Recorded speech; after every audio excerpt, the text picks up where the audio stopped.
perlu saya sampaikan, pemimpin yang mikirin rakyat itu kelihatan, dari mukanya itu kelihatan. Dari penampilannya itu kelihatan. Banyak kerutan di wajahnya karena mikirin rakyat.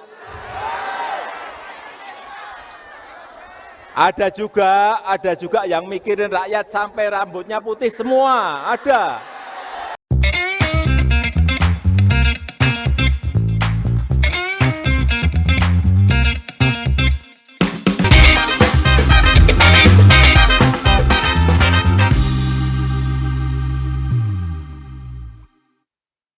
Sejak Sabtu kemarin, viral tayangan potongan video Presiden Jokowi waktu adakan acara silaturahmi nasional bersama relawan.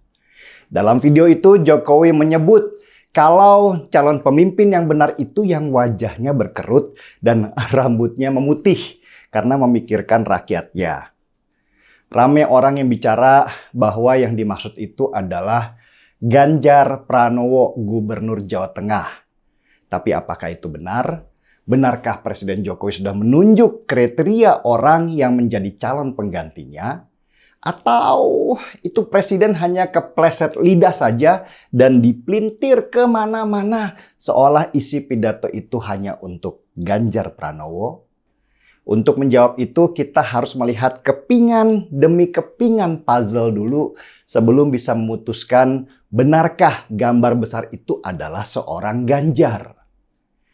Lembaga International Monetary Fund atau kita kenal dengan singkatan IMF pernah meramal bahwa di tahun 2045 Indonesia akan menjadi negara keempat yang ekonominya terbesar di dunia sesudah Cina, India, dan Amerika.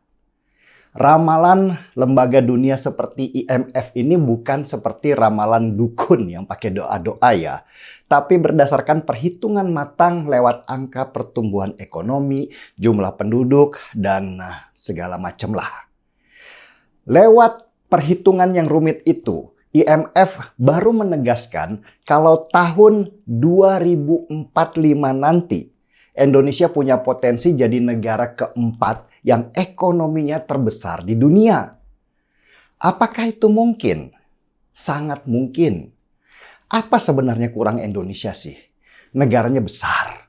Jumlah penduduknya nomor 4 terbanyak di dunia. Ekonominya terus tumbuh. Sumber daya alamnya yang bisa dikelola juga banyak. Yang menjadikan Indonesia sejak dulu mandul hanyalah salah kelola saja. Dirampok habis-habisan karena mental pejabatnya yang korup. Kita lebih senang impor daripada produksi barang sendiri. Karena impor, pejabatnya dapat komisi dari negara produsen. Infrastruktur juga nggak pernah dibangun sehingga daerah nggak bisa berkembang. Ekonomi terpusat hanya di Jakarta saja sehingga tidak melebar. Sumber daya alam kita dikeruk habis-habisan dan dijual dalam bentuk mentah. Sehingga kita tidak pernah belajar sedikit pun teknik pengelolaan. Dan di tangan Jokowi semua itu berubah. Dia membangun Indonesia tidak hanya untuk memperkaya partai dan kroninya saja, tetapi fokus pada kebangkitan ekonomi rakyat Indonesia. Infrastruktur jalan dikebut di mana-mana. Bendungan besar dibangun di mana-mana. Jokowi fokus mengembangkan ekonomi baru yang menambah pendapatan negara. Hasil tambang nggak boleh dijual mentah, harus dikelola di dalam negeri sehingga akhirnya asing juga harus investasi. Dan hasilnya apa? Pertumbuhan ekonomi Indonesia waktu banyak negara lain sedang krisis malah tumbuh hampir 6%. Padahal dunia sedang krisis energi, krisis pangan akibat perang Rusia-Ukraina. Apalagi habis 2 tahun pandemi. Indonesia berhasil membuktikan kalau pembangunan infrastruktur itu berhasil menyelamatkan negeri ini dari krisis. Dan dari semua hasil itulah IMF memberikan ramalan bahwa kalau situasi seperti ini berlanjut terus, Indonesia ke depan bisa jadi negara dengan ekonomi yang besar. Dan hitung-hitungan IMF itu nggak lama lagi.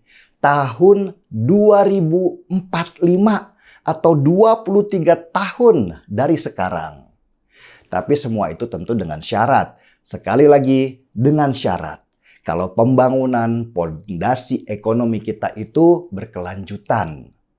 Tongkat estafet yang sudah dipegang Jokowi itu harus diteruskan.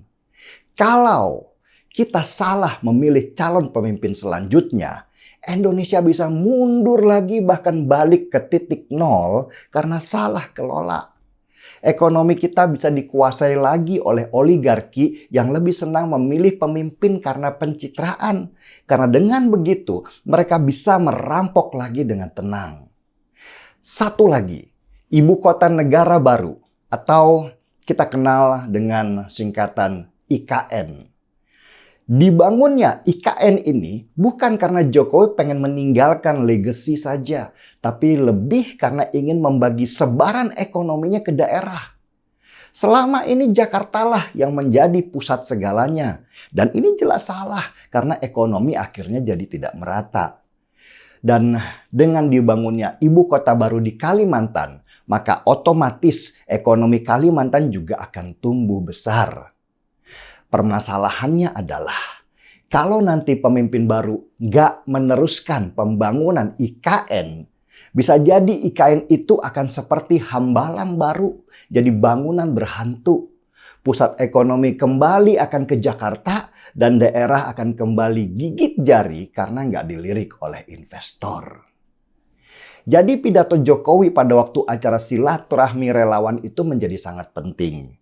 Dia menunjuk seseorang dengan simbol, bukan dengan nama. Bahwa orang dengan ciri-ciri seperti yang dia sebutkan itulah yang punya kapasitas untuk melanjutkan kerja dia, membawa tongkat estafet dia, supaya ramalan IMF bahwa Indonesia akan menjadi negara besar di tahun 2045 bisa terbukti. Jadi ini bukan sekedar siapa orangnya, tetapi yang lebih besar lagi adalah apakah orang itu bisa meneruskan semua programnya. Jangan seperti Jakarta kemarin ya, ganti pemimpin, ganti kebijakan. Jadinya Jakarta nggak pernah maju karena kebijakan yang ada tidak diteruskan. Padahal kebijakan itu nggak bisa diputuskan hanya untuk waktu 5 tahun saja, tetapi justru untuk waktu sampai 100 tahun ke depan. Jadi apakah benar yang dimaksud oleh Jokowi dengan si rambut putih itu adalah Ganjar Pranowo? Benar banget. Ganjar Pranowo adalah orang yang cocok untuk meneruskan tongkat estafet pembangunan yang sudah dimulai oleh Jokowi. Bahkan sesudah bertemu dengan Jokowi, Ganjar Pranowo berjanji untuk meneruskan mimpi Jokowi membangun IKN. Gak ada orang lain. Bukan Prabowo, apalagi Anies Baswedan yang akan sangat merusak apa yang sudah dibuat.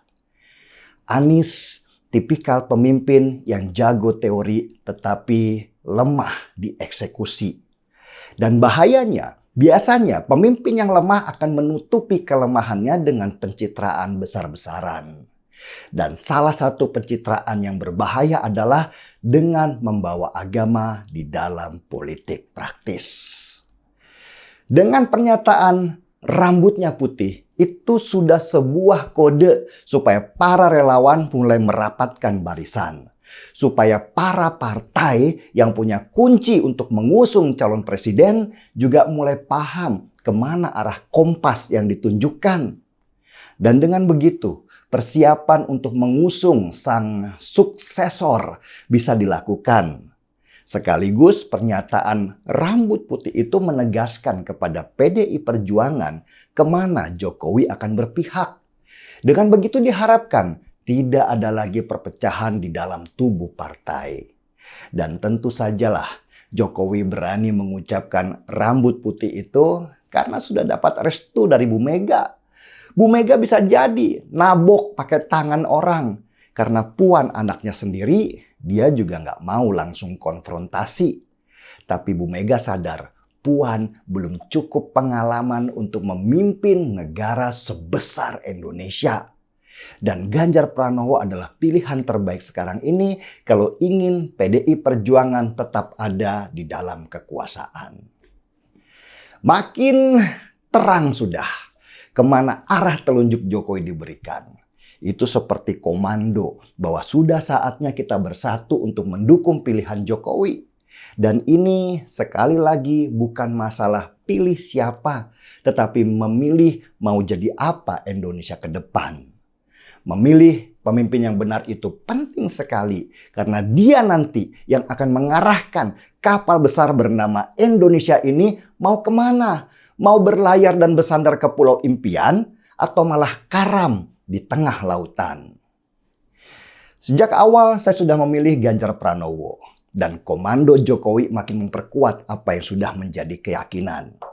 Mari kita angkat sauh dan mengayuh bersama menuju masa depan, menuju tahun 2045 yang akan membawa anak cucu kita kelak menjadi bangsa yang berwibawa di mata dunia. Kita seruput dulu kopinya.